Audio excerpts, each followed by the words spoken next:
Asheville still trading?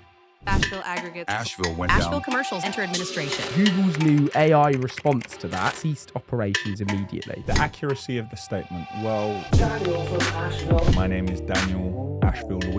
I run a group of companies in the construction sector and I try to document those businesses. Today we're going to install a train line in a construction depot. I have learned that people rush to bad news a lot quicker than good news. How does that make you feel? They'll walk out the meeting and when the door closes, I go,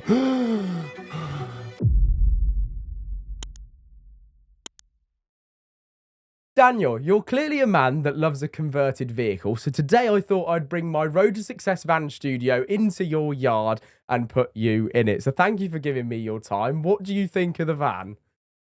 I'm impressed, but I have questions.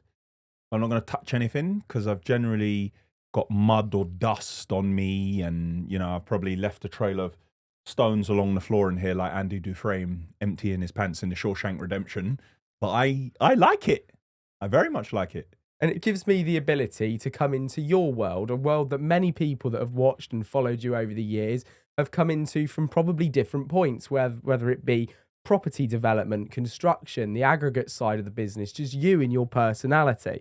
But in your own words, who are you and what do you do? Who am I and what do I do? My name is Daniel Ashville, and I run a group of companies in the construction sector, and I try to document the day-to-day challenges and successes of those businesses. You know, in our lives, there are words that mean more to us than others. And there'll be so many words associated with that story and what you do and what you see yourself doing on a day-to-day basis. I have 5 words to kick this podcast off with. And what I'd love you to do is pick the one that emotionally connects with you the most. Number 1 is lorries. Number 2 is yard. Number 3 is reputation. Number 4 is St. Lucia. And number 5 is YouTube. Which one of those connects with you and stands out the most? I mean, well, they all connect. Tell me them again. Lorries, yard, reputation, St. Lucia, YouTube. I would say probably reputation currently. I would say reputation currently. They're all very important to me, but just because of what's happened in the last couple of months, it just resonates with me how over many years you can do everything in your power to build a reputation and build a brand, and then very quickly, sometimes through channels which aren't entirely correct, your reputation or your brand can be tainted. And it's when you're on a climb for many, many, many years, it feels a lot different than when you're not climbing anymore. When you're trying to salvage and repair for a little while, it's a completely different mindset to actually pedaling up the hill. It's different when you stop to try and fix the chain on your bike, for lack of a better term. So I'd say currently reputation, I would say. I've listened to you tell your story, and usually my podcast is about the story of the guest, but very recently you did a fantastic podcast with Talking Shop where you went into a lot of detail about how you got to where you are today, and that's usually what I'm all about. So I'm going to have a slightly different spin on today's episode. Now, when we speak about that word reputation, it was actually the most used word in the podcast you recently did when you look at the transcript. So I clearly knew that out of those 5, that was going to be the one that you picked. Wow. When you Google Asheville, and you're a man that understands SEO and search terms, one of the most Googled questions at the minute is Asheville still trading? And Google's new AI response to that, in quotations, is no. Asheville Aggregates is not still trading. They entered administration on February 14th, 2025 and ceased operations immediately, with all employees made redundant. A sale of the business and assets was ultimately unsuccessful, and the company is now under administration. How accurate is that statement? But more importantly, how does that make you feel? The accuracy of the statement. Well, just for clarity, Asheville is a group of companies, and the companies within that group, they all serve different purposes, and they all trade in different commodities. Now, as I said previously, we had a restructure. So technically, that is true because that particular entity went into administration. When they refer to the sale of the business, they are, when you're entering administration, what they do is they offer the business on to the open market, and they said nobody was interested in purchasing it. Before that, we had an invoice finance facility, and we had a company which said that they would provide a new facility which would support the new co. But on the day it was meant to happen at 12 o'clock, they pulled the funding. So Asheville Aggregates would not have gone into administration, but the funding was pulled at the last minute. And the primary function of Asheville Aggregates was lorries, which were providing haulage, which were collecting waste, bringing back to the yard or tipping at third parties, and delivering aggregates from the yard. So yes, technically, from a factual point of view, that is correct. Hence the reason that we sold our lorries and we no longer run them. But Asheville as a group continues to trade and operate as you have seen outside. Which that statement doesn't say, but the fact it comes up and that's one of the first things that you see, how does that make you feel?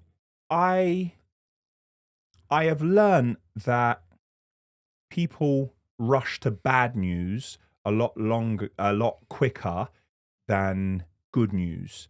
And it is what it is. And I realized that when people thought that things were going wrong here, it was kind of celebrated in some circles, which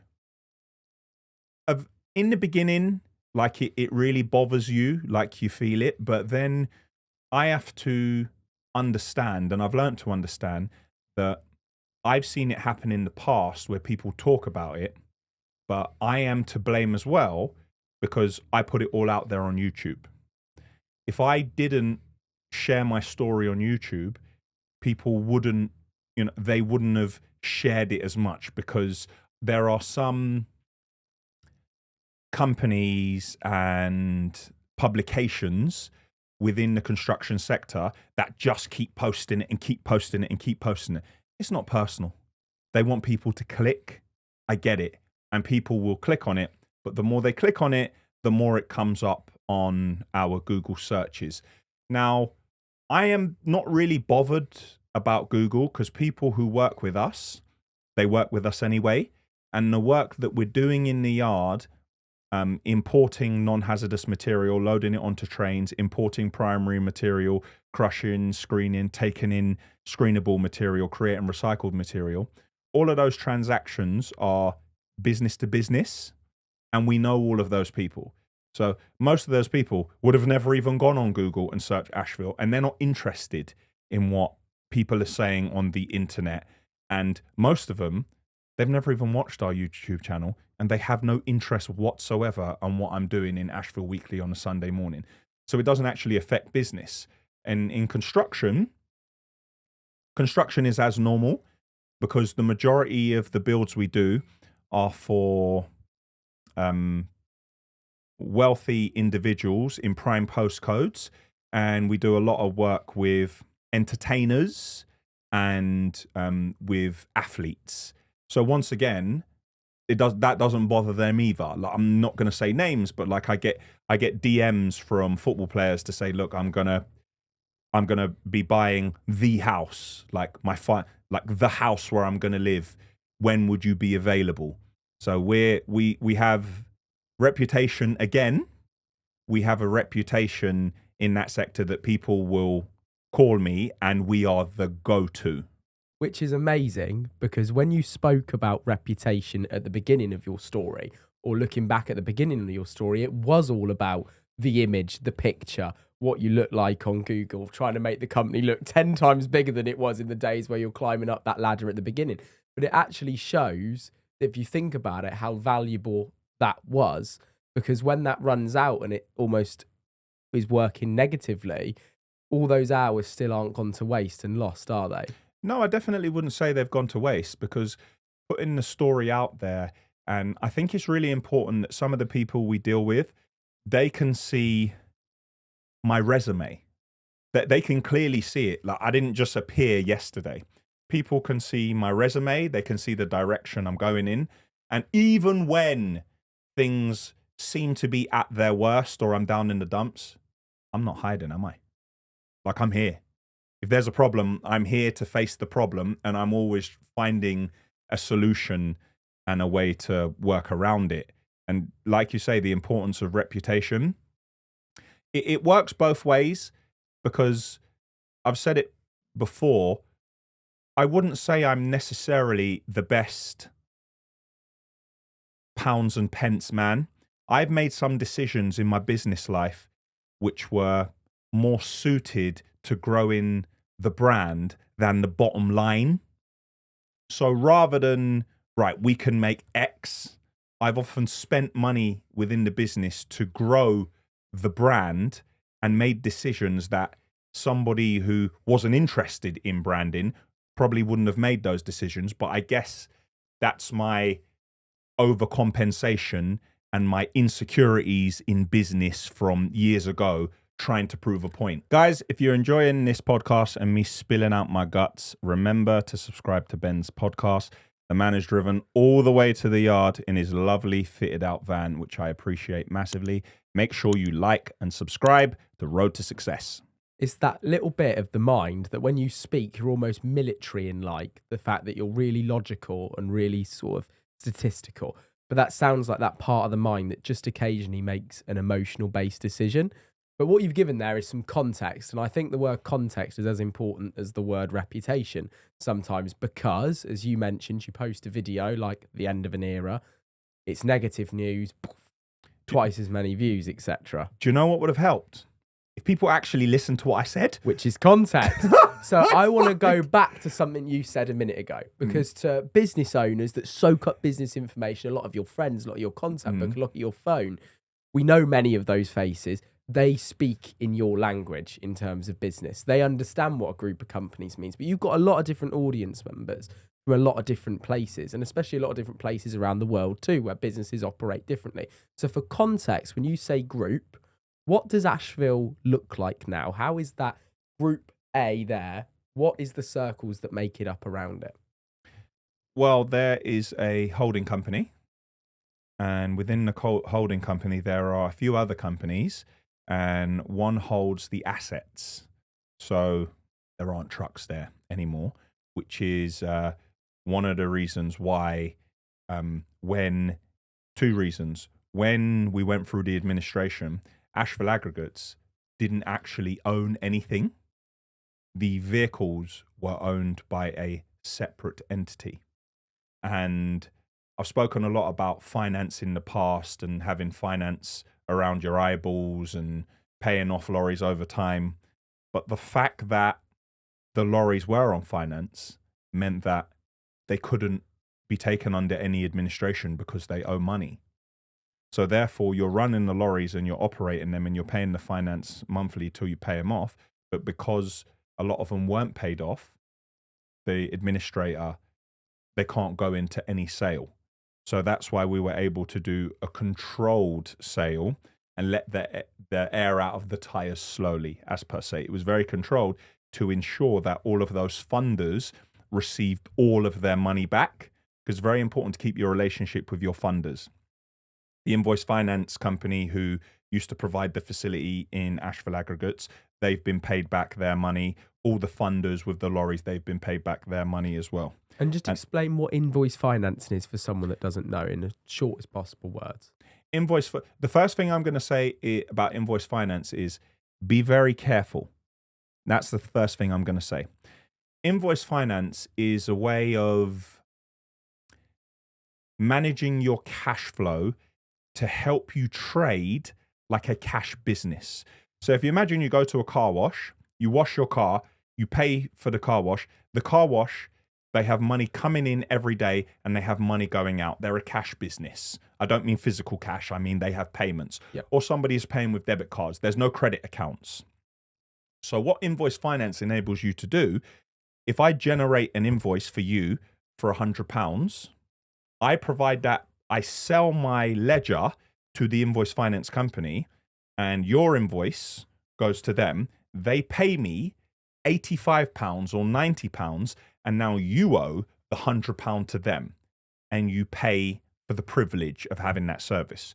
What that does, that means that you have cash available immediately after you generate an invoice so you can operate like a company that doesn't offer credit facilities. Perfect.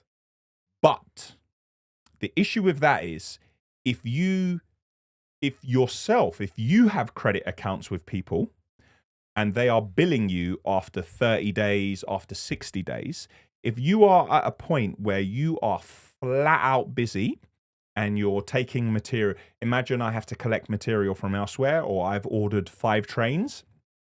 In 30 days, those 5 trains need to be paid for. But if I have already drawn down on all of that money and paid for other things, like I've gone and spent money on installing a train line, in 30 days, I only have 10 or 15% coming back on that £100 that I invoiced you for. However, I owe money to the people, to my suppliers that I took the material from to basically broker to provide you with service. So while it provides you with immediate cash, it needs to be managed. And what you need to understand is invoice finance, and rightly so, in order to protect their investment, they have complete control if it goes wrong. Complete. Because rightly so, they want their money. They borrowed you money. They want their money back. So if the worst happens, they will be paid first before anyone. And if they believe that you are not working in the best interest because you are actually a custodian of their sales ledger, if they don't believe that you're operating it properly, they can step in and take over. That is the power of that an invoice finance company has over you. If you have a car on finance, I'm about to save you thousands of pounds with a simple refinance through Lily and Stanley. I have recently done exactly the same with this very van. See, when I took the agreement out a couple of years ago, interest rates were high and I went to a main dealer. I told them what my budget was for the monthly payment, and because we got within that, I never questioned it. However, it was at 11% APR and some people have paid as high as 13% APR. What have you just said? We're paying 13.1% for my girlfriend's golf. Literally, Toby is editing this video, and as he's editing it, The placement to go to the podcast, you just said that the golf that your girlfriend had just bought is at 13.1% APR. And you are literally going to call Lily and Stanley once you finished editing this. See, that's how you save. You can refinance a vehicle at any point in his agreement. It doesn't matter if it's 2 days in, 2 months in, or 2 years into the agreement. Now those base rates have dropped. If you go private to someone like Lily and Stanley, they will find you the best possible rate. So half the time you can make a saving just by picking up the phone and asking the question if you could refinance and save money. I've been so amazed at how quickly and easily we did that for this very van. I'm currently doing it for my McLaren 600 LT and my fleet of vans within my business at Gertwings too. So if you're interested in saving money, going on holiday with it or doing whatever else, then click the link in the description below. I've also left it as the pinned comment too, to go and save yourself some money. And you could do this in as little as 48 hours. Thank me later. It's insane because people listening to that would think, oh my God, this guy has got so much knowledge. But all of this has been through learning it from the ground up, hadn't it? All of this is through soaking it up, and all of it can be applied to those different dots around that group circle. But that particular thing is mostly when it relates to the business in terms of the vehicle finance, but this sits away from that for sort of infrastructure and mega projects, etc., and for paying invoices. What's some of those other circles that builds up around that centre one? The other circles, like you'd have another separate entity for plant hire. You'd have another separate entity for the actual construction business.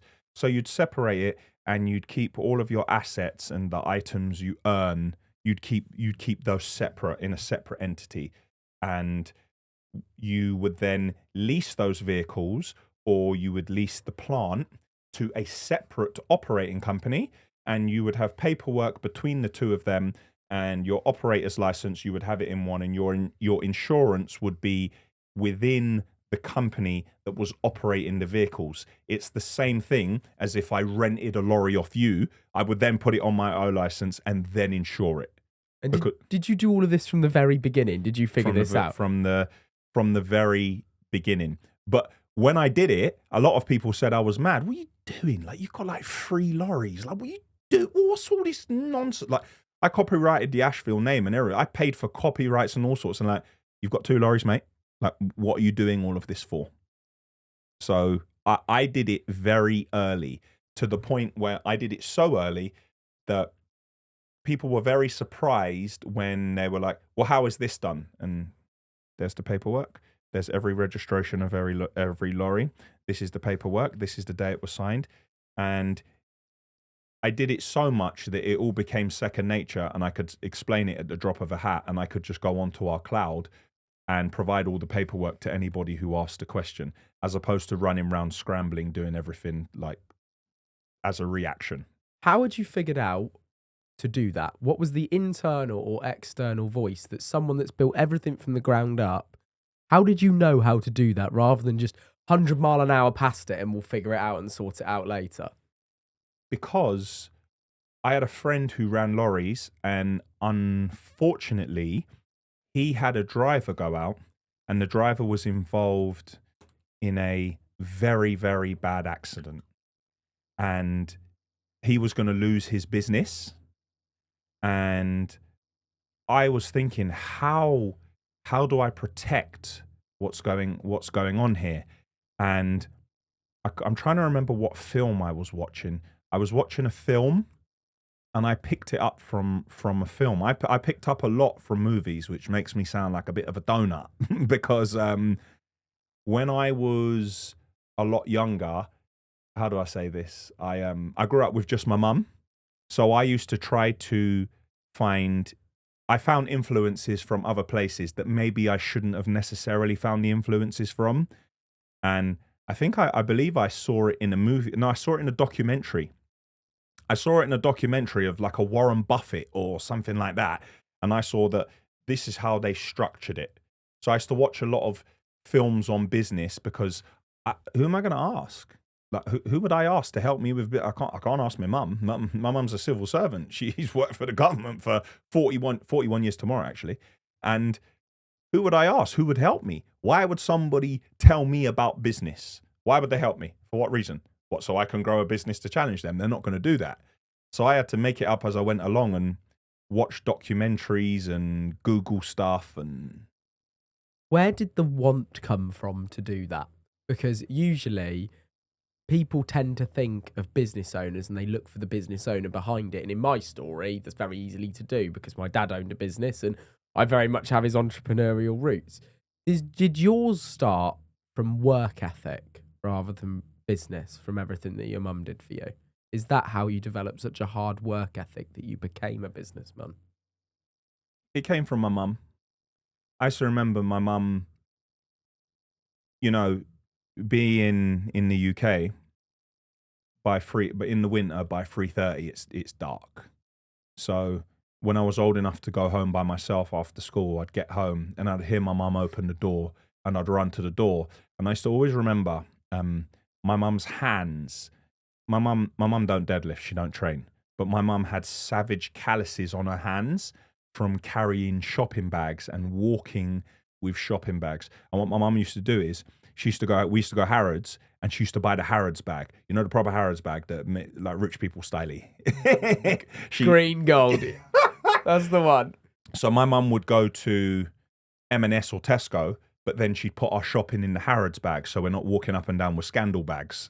And my mum used to come home and she used to have calluses in her hands, and I'd always help her unpack the shopping.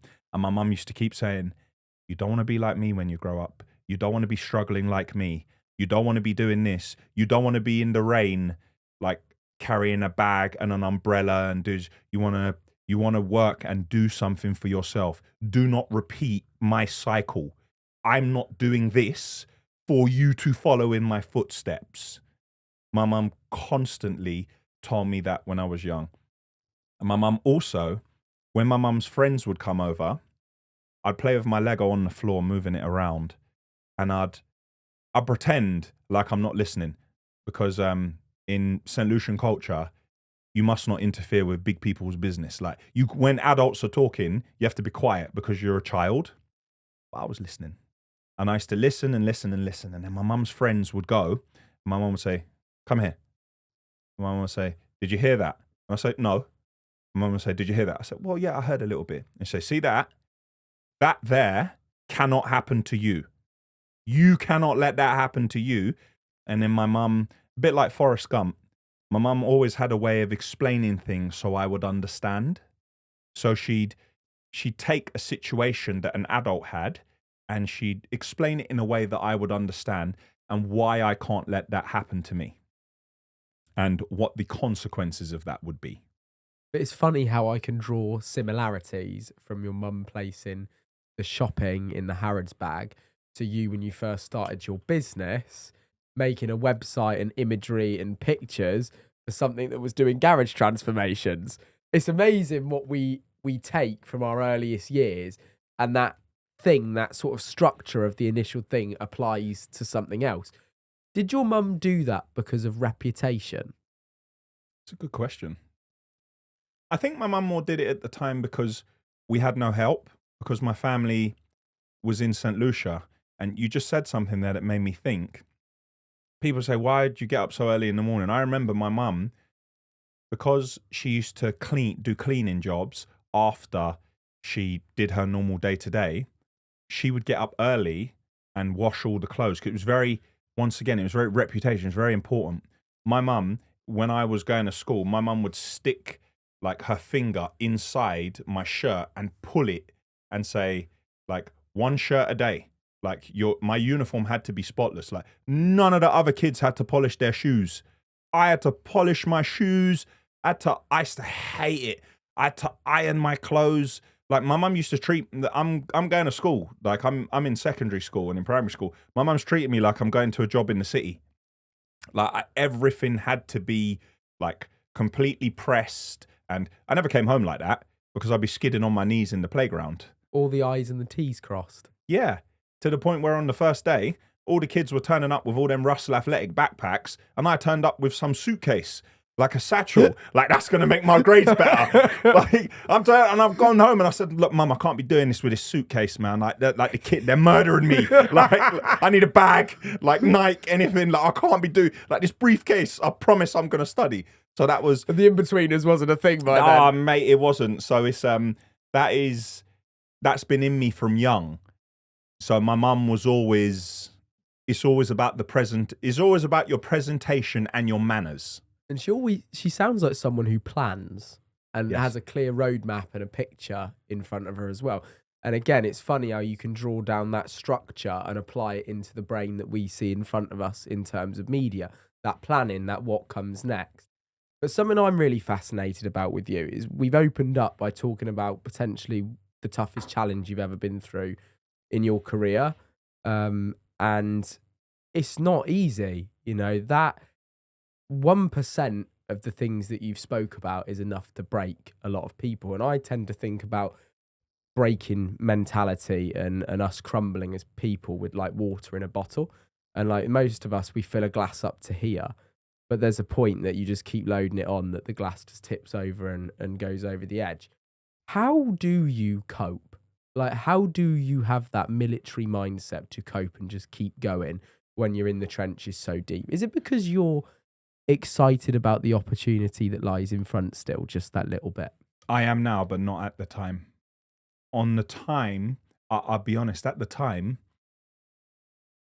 I thought I would break, but I didn't realize the pain threshold I had. Sometimes I thought to myself, this is it, man. There were times on the inside, because you need to hold it together at the time, when I thought, will this bad news and will this negativity not have mercy on me? Like, haven't I been through enough? And then whenever I said that, something else happened. And then you just want to go home and get a good night's sleep. But when you're that highly strung, with your eyeballs popping out your head, you can't get a good night's sleep. And then when you don't get that good night's sleep, it's compounded because you're going to get it again. It comes to the point where every single call, message, email, you've got anxiety because you know that something's going to come for you again.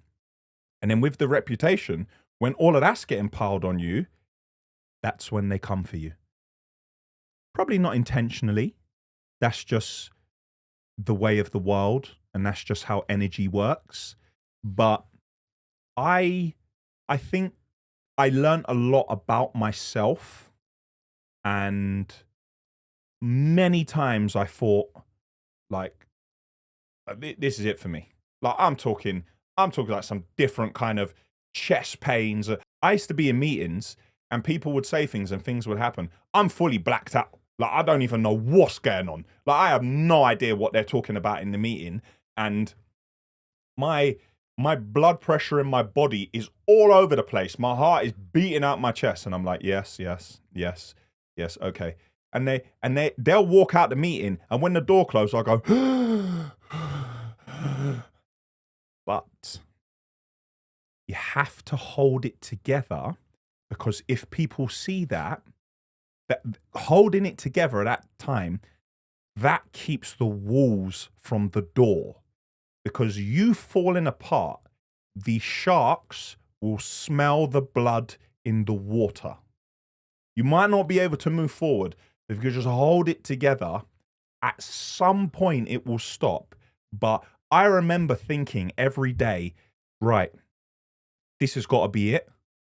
I'm saying that 4 months later. Like, they're like, when it comes for you, like, it will have no mercy. It will get you, and you need to find it within yourself. Or, I'm sorry, I keep going back to films. You know, in Rocky 4, when Adrian's at the top of the stairs and he says, maybe I can't win, but maybe all I can do is take everything they've got. You're at that point. And then you sometimes get like a little glimpse and you think, there's a bit of light there. Have I not come through this? But is there a little bit of light? And that's it. So I wouldn't say that there was anything special that I did. I just kind of took each day as it came. And I had to, in my head, it's very, people say, oh, you got to visualize it and visualize the positivity. You visualize positivity when that is happening to you. You can't even visualize positivity. All you can try and visualize is tomorrow. So how are you still sat in this van? You visualized it. How do you let that out? It's so much to have in your brain. May I ask, is your mother still around to speak to? She is. I was there on Sunday, mate. So then do you use her to speak to? No. Or do you still keep everything inside? Don't tell her a thing. I don't tell her a thing, because it is now my responsibility and my obligation to look after her. And if I was to tell her what I was going through, I'm passing my burden on to somebody who has already done their stint. She did her work, and now it's for me to look after her. And look, I'm here. You have to remember this. Think about this. I chose to start a business. I chose to take risks. I chose to get finance. I chose to spend money. I chose to employ people. I chose to maybe not watch over what they were doing as I should. I chose to take information that was given to me and not question it and challenge it. That was my decision. My mum was in a country by herself and had to raise a child with not enough money to pay all the bills and get by and work second jobs with no help whatsoever. As far as I'm concerned, she probably had more anxiety than I did. A lot of mine was a decision. So I have to deal with what comes with that. One of my other 5 words was YouTube. Does your mum watch it? She does, religiously. So would she tell you that has she ever told you that she didn't? No, but if she says she didn't, then she blames me. She says I didn't send her the link. So I'm trying to get my mum out of watching it on the phone. I'm trying to show her, look, mum, it's on the telly. So I go there, I get the remote, and I go for it. Look, mum, you click on this, you do this. Will you watch it on the telly, please? But she wants to watch it on the phone. And my mum is the head of distribution in St. Lucia and for all the Louises, like, spread across the world. So I have to send it to my mum, and then my mum has to send it to everyone. And then if somebody in my family responds to my mum, then my mum, you have to go through my mum. Sorry, it's like American Gangster. Don't nobody talk to me. Everybody talk to Huey. So nobody talks to me. I send it to my mum, and all communication goes to my mum. And then my mum lets me know any questions or requests or family in St. Lucia who are asking me for an Asheville umbrella when clearly don't need an Asheville umbrella because it's 30 degrees every day. But, so. But you said that you don't tell your mum a thing. Nah. You keep it all on the inside. No way. So then how much does get onto your YouTube channel if she's watching? Because I'm picturing the kid on the floor playing with his toys, being told he can't listen to the conversations, but actually is. My mum only sees what goes on YouTube. I do not burden my mum with the day-to-day run-ins and the struggles which I face. I do not. But when I'm sick, I've had operations and not told my mum till I'm out of there. Do you think your mum knows more about the business than you? About this business? No. More about what I'm saying is, does your mum know about this business because she watches it on YouTube and what goes on more than what's going on inside of you? I won't say that, but what I'll say, what my mum would be well versed in me speaking to her is the game between people and managing bad situations and motivating yourself in hard times. If I did share a lot more with my mum, I think that's where she'd help. But then I'm burdening her, and that's not what I want her to worry about at this time. You mentioned another word off our list, which is St. Lucia. Then, paint us a picture of St. Lucia compared to the UK. Take us out of this yard like a drone going off the floor and drone out and drone back down to St. Lucia. St. Lucia is an island in the West Indies, Caribbean, about 180,000 people there. My family originally are from the south of the island, Labrie. It's very tropical, so it can be overcast sometimes, but it's always between, let's say, 23 and 29 degrees. The number one revenue generator on the island is tourism. And it's they have their own currency. And you doing a building project out there? Well, right? I have some land and I have planning permission. But I have big plans for St. Lucia, which may not necessarily be the plans I had previously, but I have very big plans for things that I want to do in St. Lucia. Which doesn't surprise me, because if you open the door to this van, it is grey, overcast. I thought it'd be too hot to record today. It's not. We're fine, and we're in May. When you're going through all that pressure and all that stress, when that's the place that your mum is, when that's the place that sounds like a tropical paradise, and it's the place that you're sending stuff to, so emotionally you have that connection to, how difficult was it not to just sort of look round, go, this is all very grey, I feel like the vultures are circling, I want to go and see some flamingos. Not that I know that they're there, but that's what I picture. The problem for me is that I carry sacks of bricks and I can't put them down until it's closed. I can't run. I just can't do it. It will haunt me. And it's not just with that situation I've been through, but with situations in life anything that worries me or scares me, I've learned that if I don't front it and if I don't run towards what the biggest problem is, it's going to haunt me and drag me down. I'm going to give you an example. Before I had my shoulder operation in 2023, I was probably in the best shape I had ever been in, like completely ripped, like I was in great shape. Had a shoulder operation, took me about a year to recover. I'm not in that sort of shape anymore. Plus with what just happened, I wasn't training. In my best shape, I went away and was very confident, and I was on a boat and I jumped out the boat in the middle of the sea. And there were a load of dolphins, and the dolphins were swimming somewhere. I swam over to him. The dolphins moved. They went somewhere else. I swam over there. I did it about 5 or 6 times, and I gassed out. Like I was in all sorts of trouble. I couldn't. And then the boat had changed the dolphins. I got no life jacket. I'm in the middle of the sea, and muscle don't float. And I am gassed. Like fully, like it's over, and it's not like I'm a little tired. Like I'm so tired that I can't even, I can't breathe, and I'm starting to take on water. It just so happens that one of the people who were with us on the boat, he was near me, and I still tried to style it out at the time. And I said, mate, one sec, and he just let me put my hand on his shoulder to get my breath, and if I didn't do that, I would have probably drowned. So since then, the next time I jumped off a boat, when the boat moved, the first thing that comes into my head is, what if I gas here? So that's worried me. So I'm taking diving lessons. I'm being serious. I'm taking diving lessons because I can't have that.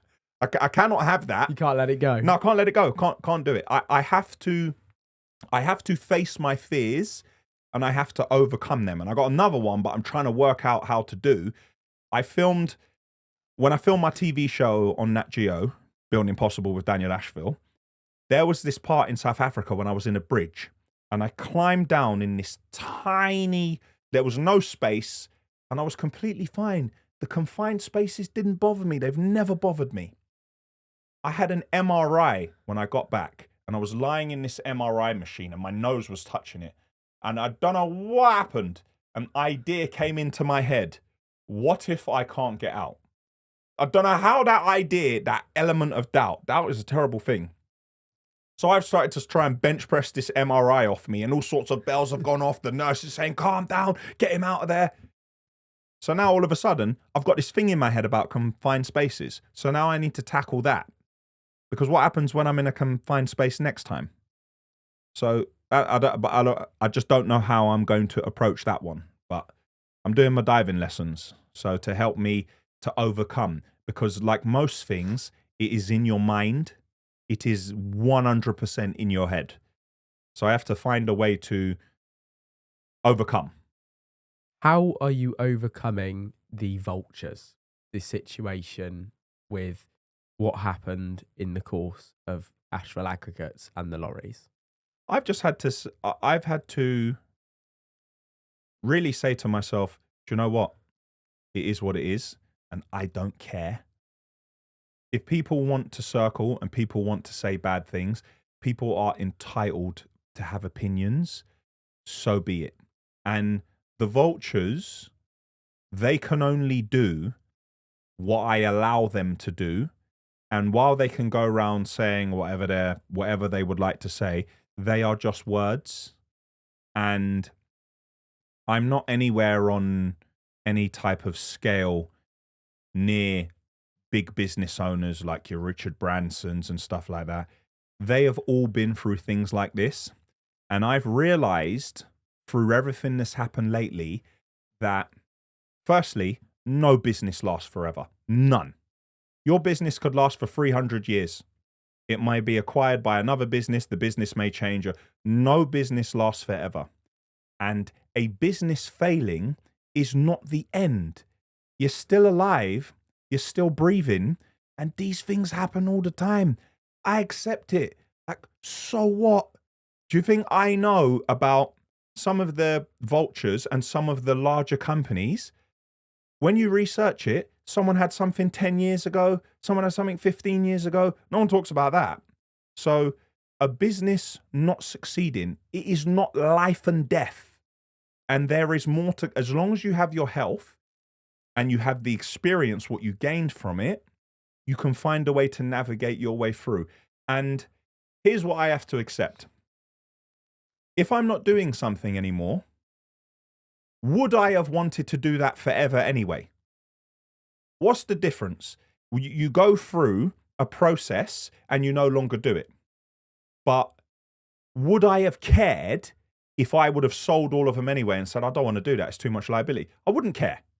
We just got there a different way. So we don't all do it. We don't all do what we do today and know that we want to do it in 20 years.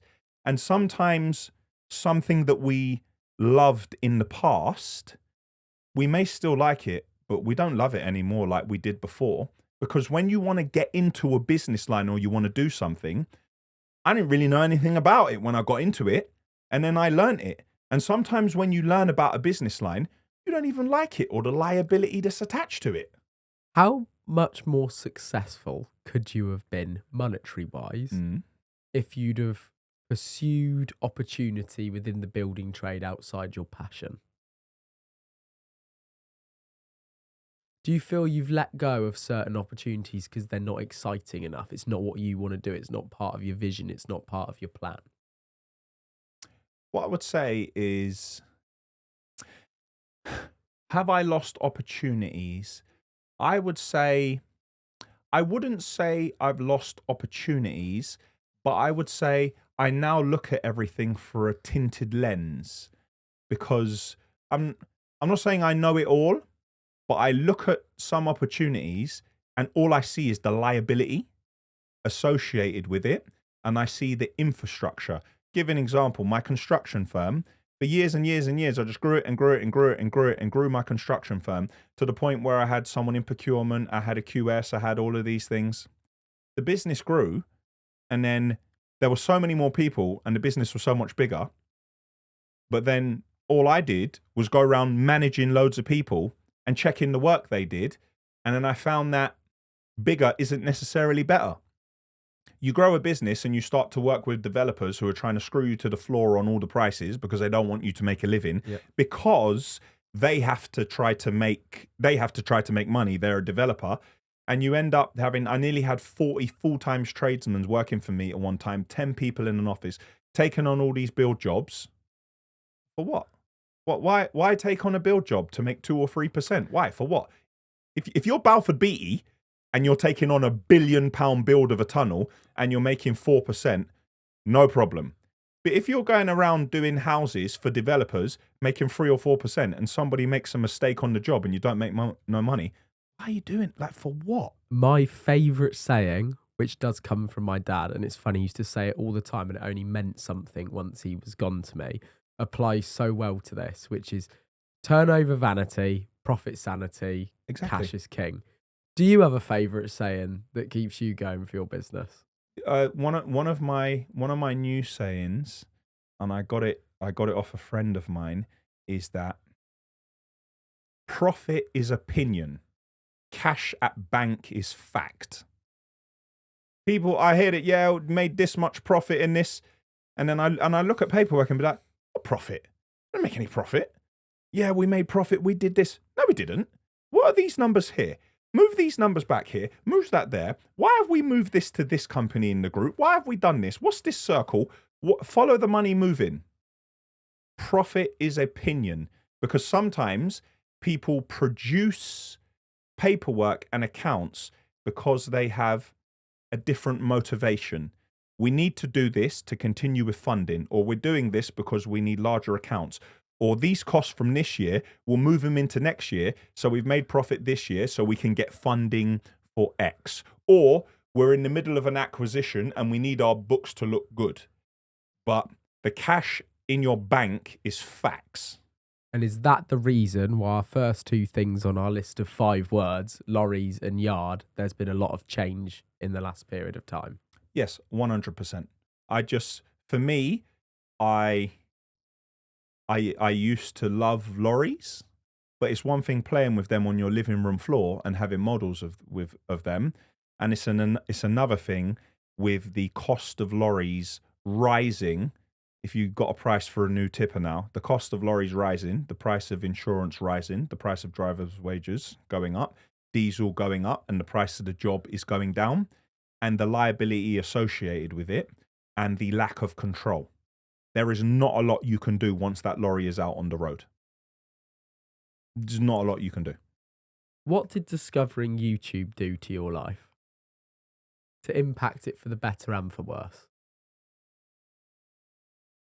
For the better, because we were able to expedite our growth dramatically, and people know who Asheville are, and it massively helped all of our SEO because people visited our website. It helped us organically creep up, so I didn't have to waste any more money on Google AdWords. They couldn't rob me anymore. And yeah, it helped me grow a personal profile as well, which meant that I could do brand deals. It meant I got my own TV show on National Geographic. Did your mum manage to watch that on the TV? She did. Recorded it, but they didn't play it in St. Lucia, which was very disappointing. So yeah, my mum wasn't too happy about that. The YouTube, what else? What's been the most negative impact of YouTube for you? As someone so thick-skinned, has a comment ever got to you? So, people probably think this is strange, but the comments which personally try to attack me, I find them the funniest. Like, mate, the way they go out, the creativity, yeah, of the way they always like annihilating my hairline. Oh my! What is somebody? That's just my favorite one. My friend Chris actually ended up having his hairline redone. Mate, bless him, his hairline is trying. I actually find the negative personal. The personal negative comments about my appearance or I don't know what I'm doing, they make me laugh. It's the comments on the business I don't like. That's what, I wouldn't say I don't like them, but I don't entertain it because I'm very big on energy. So I don't let the negative comments enter my space. But it also means I don't let the positive comments enter my space because I just want to be level. I want to be in control of my energy and what I do because that affects how I process information and how I creatively think day to day. So whether good or bad, the YouTube comments, I kind of watch from afar. I appreciate people taking the time to do all of them, but I don't let them penetrate. Because you never think that you're too good or you're great because you're really only as good as your last video. You could do a video today and it can do 5 million. You do one tomorrow and it will do 800 views. And YouTube is ongoing. No, your track record is irrelevant. It doesn't matter. It is a constant beast that needs to be fed. One of the first times I ever saw you, the only time I think I've ever saw you actually in the wild prior to this, was in Novikov restaurant in London, where I was sat having a birthday meal with a friend and his family. And you and your friend Yanni came in, saying how you'd eaten more of this stuff so much so recently, it was beginning to feel like McDonald's and it was a bit of a problem. Just to correct you, Jan said that. In all fairness, Jan did say that. Mm-hmm. The point that I'm making is I saw you very natural, just for a brief period of time, very funny in your own environment, etc. You're so straight talk, straight cut, through the bullshit when you're talking about the business. And it almost feels like, if I was to paint a picture of it, like lines on a sheet, like an Excel spreadsheet, it's just so clearly thought out. So what does it take to break strategic thinking and end up with the emotional Daniel in terms of like the yard and the business? And how often does he come out? How often does he come out in the yard, or how often does he come out like altogether? Altogether. Firstly, as you say, I am very straight talking in business. So I try to get to the point. Outside of work, whenever that is, I'm like an infant. Like, I don't take anything seriously. Everything is a joke. Like, mate, I got enough to be serious about. I'm terrible. Like, you can't get a straight answer out of me. Like, everything is just messing around and jokes, because that is, because of the environments I'm in, and I don't know, the challenges and what can happen, I'm a different person here. Out of this, like, if you go on a boat, well, not bad example, I've already brought that up, but I would have been the person, if you go somewhere, someone says, who's taking first penalty, or who's off the boat first, I'd have jumped out, like, before anyone said anything. I'm hand up first. I just want to just get into whatever we can. You know, when somebody says, I want to go somewhere and I want to do something, but you can't ask me what it is and you can't ask me why. I'm the guy who says, which car are we taking? That's what I'm, yeah. And I have very close bonds with my friends. I don't have a lot of them, but I have very close bonds. People use this phrase in this world that we're in on YouTube, and people that usually are trying to sell the idea that business is a good thing to do, which really you've got to ask yourself, is it sometimes, with the mental impact it has on you? People use this phrase, work-life balance. And I've seen entrepreneurs react to this in different ways. What comes to mind? Personally, in my personal opinion, if you are trying to grow a business and you're trying to nurture it, work-life balance is non-existent. It's non-existent. And I'm not going to get into any type of conspiracy or this, that, the other. But you always have to remember that anybody feeding you work-life balance, you have to understand there are a lot of distractions out there. And all of the distractions out there have a monetary value attached to them. You need work-life balance, go here. You need work-life balance, eat here. You need work-life balance, go on holiday. You have to, in my personal opinion, and in my experience, and in the people around me that I've seen firsthand, even the people who've been doing this a lot longer than me, the work-life balance is non-existent. It doesn't work. That's like saying the best athletes in the world, oh, you need a work-life balance. Nobody turns around and says to the heavyweight champion of the world, you need a work-life balance. They say, you need to get in the gym. Nobody says to Cristiano Ronaldo, you need a work-life balance, because they'll find him in the cold plunge pool. But it's funny that you made that comparison, because I was about to go on to, I've gone up and down with my weight and my appearance over my life and training. And at the minute, I'm back on it. Not where I want to be, but I'm back on it. I've had situations in my business life that have affected my training, which is where an excuse then creeps in to your training. And for someone that is entrepreneurial in spirit and nature, that grinds your gears when you feel, because there's like a little part of you that's like, you're still making an excuse. It doesn't matter how like serious this thing is. So you mentioned at the beginning of like the year, February, March time, that you took your foot off the gas a bit with your trading because of what was going on around you. Is there still that little voice inside your head that haunts you, like, with that, or can you accept it? Do you have acceptance for certain things? No, we never accept.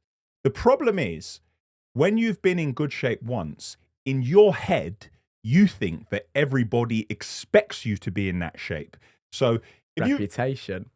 If you've never ever been in shape and you've always been the same way, you kind of, it not easier, but you can accept it and it becomes normal. Once you improve your physique, or you get yourself into a shape that you're happy with, or if you improve, that becomes the benchmark. You don't say, oh, well, I'm going to be less than that now. That becomes the benchmark for you, because what you find is, when you are looking after your health and you are healthy, you enjoy me personally, I enjoy what I'm doing more. I always look back and I think, well, I've walked up 20 flights of stairs. Like, why am I breathing heavy? Like, this shouldn't be happening. Like, why are these pants this part of my body shouldn't be touching that part of my body? Why are these two parts of my body touching? You know, I just, I feel it's more difficult once you've been in shape once. And when things were at their height, I wasn't training because I was waking up at like 5 o'clock in the morning and I was going to bed at 12 o'clock at night. And when those things are happening, you are doing lots of work associated with it. And you want to do everything they throw at you.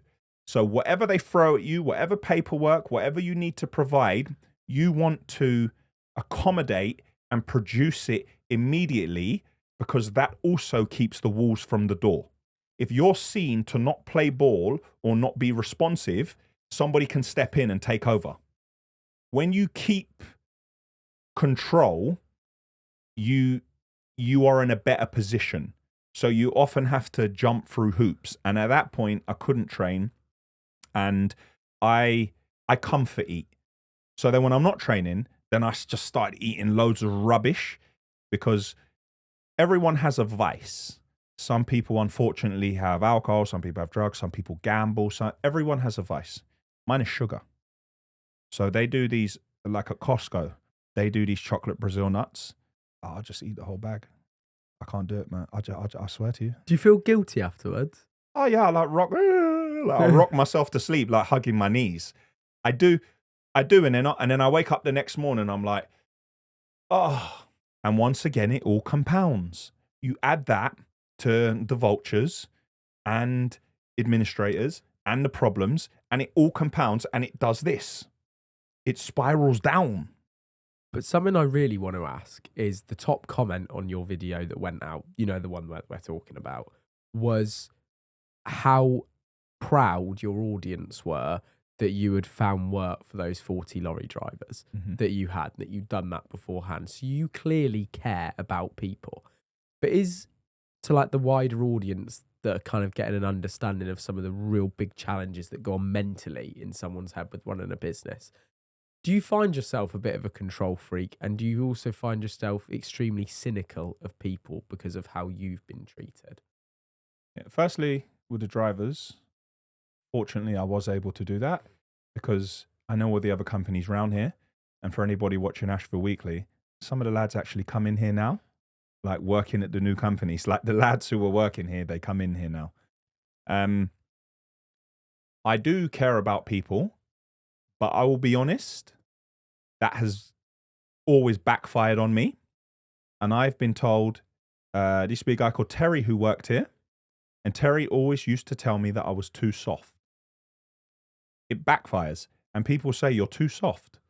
Like other business owners who run companies like this, they always tell me I'm too soft.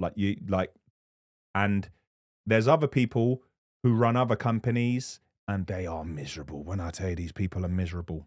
And I can honestly tell you now that I understand why they treat people the way they do and what they do. And yes, I am very cynical, but I have acknowledged the way I feel is because of the experience I've been through. And I have decided that rather have loads of people working for me and make their life miserable and be cynical and not believe anything they do, is better not to just have them. And it's better to structure the business and run a business in the way that you don't have the liability of having to check what multiple people are doing. And one of the reasons why we went through the restructure is because I was convinced that micromanaging was a bad thing. When I did everything myself, this company, I'm not blaming anyone, but this company grew year on year organically without investment. When I gave everything out and I took my eye off the ball and I went filming and I went doing this and I went doing all these other things, that is when there was a problem. There was never a problem when I checked every single thing and did everything. So, and is that related to growing in people and staff? And will you ever have as many staff, do you think, as what you've had in the past again? Yes, but in a different way. because it depends on the tasks that you have people doing. So having somebody driving around in a 32-ton vehicle that has the ability to create a fatality at any second, probably not for me anymore. But having people working in a way in which can be managed, and you give them clear instructions on what needs to be done, systems in place, checklists, these are tasks which cannot be automated, then I would have more people working for me again, but not in the same way I have in the past. Strange question. Have you ever had a pet? I had a husky a very long time ago, but because of work, I couldn't, look after him the way I needed to, because the husky wanted to run and pull sleds every day, and I just couldn't, I couldn't do both. How long did you have that pet for? I had him for like 8 or 9 months. He's my pride and joy. Do you feel any emotionally different? Do you feel like you loved the dog more than you loved the business? But once you start a business, it is so weeded into you that you just almost can't let it go in the same way you did the dog. Giving the dog away is one of the only times when I was going to... I can remember the times I've cried in my adult life. One was when my nan died, and one of the times was when I had to give my dog away. But I didn't know it was going to affect me until I actually walked away. So the dog actually affected me worse than I welled up. That was very difficult for me. That was worse than what happened with the business in Feb. No, because that was one incident, but the problems with the business was dragged out over a 6-month period. So it's almost like a form of depression in a way, the dragged out situation. Yeah, where that's more of an emotional shock. It's like dragging a ball and chain round with you every day. Sometimes you can move it, sometimes you can't. Why don't you deserve to give yourself the time to have that dog and allow some brain power mentally to enjoy that versus the day-to-day struggles of what you do? I'm really against the word deserve. I don't like deserve. I've never have a sentence and say, I deserve this or I deserve that, because I don't believe I do. I think people deserve a warm cooked meal. I believe you deserve a roof over your head. You deserve to be loved. You deserve to be healthy. But outside of that, in business and time, I just don't believe in people deserving. I believe that you have to work for what you want. And if you want to create that free time, then you need to make the necessary changes in your business and your life to create that free time, because nobody is going to do it for you. I do not deserve it. Was there a point where you had to accept that your work ethic and the hours and time that you put towards it is just going to be beyond everyone else that you can employ? Yes. Did you struggle to do that? I struggled I'll give you a great example of this. I had to accept that things won't be done in the same way that I think they should be done, and I can't monitor everything. And when I employed my first salesman, in 2019, I didn't understand that salesmen are a bit wheeler-dealer, and they're everywhere, and they're running around. Like, at 8 o'clock in the morning, I'd look at his desk and be like, where is this man? Like, what's going on? Like, I'd be looking at the tracker, like following him around. Where's he going? What's he doing? And then at the end of the day, he'd be at his desk. I'd be like, what's going on? What have you done today? And then he'd slide a 4,000-ton order of Type 1 over the table. And I'd be like,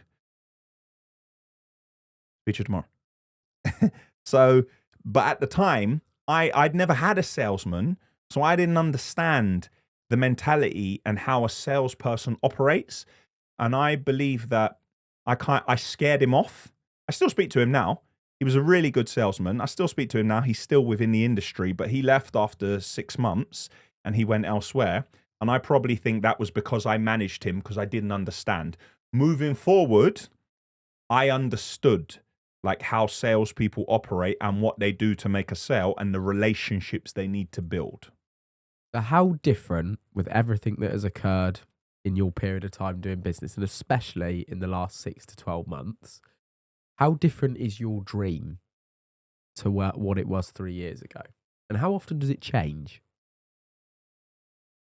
I would say my dream's completely different. It's complete. The thing is, when you don't know about things, you spend a lot of time thinking that you want to be X and you want Y, but you don't know anything about it. So you just think you want that because of what you have attached to it. So you're at sea, you've thrown your anchor out and well, that's what it's going to be like if I'm like this and I have that. More often than not, when you get there, it isn't the same thing as what you think it is. So I've adapted in my head but you have to get there to understand it. And now I understand my dreams and goals have completely changed. Completely. Just like the early days that you probably didn't realise, do you still prefer the initial third of the journey to the destination at the end of it? Do you prefer pouring that concrete in the yard over there than when you're actually using it? Yes. It's almost like I'm more suited to the journey than I am the end destination. If I'm growing, I'm fantastic at growing. But maintaining doesn't sit right with me. That's why my eye sometimes comes off the ball, because I'm still trying to grow as opposed to trying to keep hold of what I have. If I'm not going forward, I'm going backwards. That's kind of one of my problems. Well, I think you understand very well how to deal with problems when they come up. I think problem solving is that core fundamental that if you don't have that characteristic within you from a child, from when your mum had to solve the problem of what her friends would think about her if she didn't shop with a Harrods bag. If you don't have those core fundamentals, you will never be able to do stuff. But it's amazing pieces of advice or thought process or how we think or operate can be transferred between one thing or another. Just because you had 40 staff or you have 4 staff doesn't mean the same things can't apply. And I think today you've given a fantastic insight into that and how to run a very level-headed, structured mindset to keep moving forward. So I want to say thank you so much for taking the time to sit in a confined space. When you said that and I saw the ring light there looking like an MRI machine, I started to think he's going to go out the back door. My hands are fine. I'm all I right. thought he's going to be out the back door in a minute if I don't wrap this up. I'm fine. My hands are fully extended and I can extend my legs. Well, lorries, yard, reputation, St. Lucia and YouTube. We covered all of them and you covered them really well. So thank you for taking the time to talk to me. I appreciate you having me, mate. Thanks in the very back of my much. van.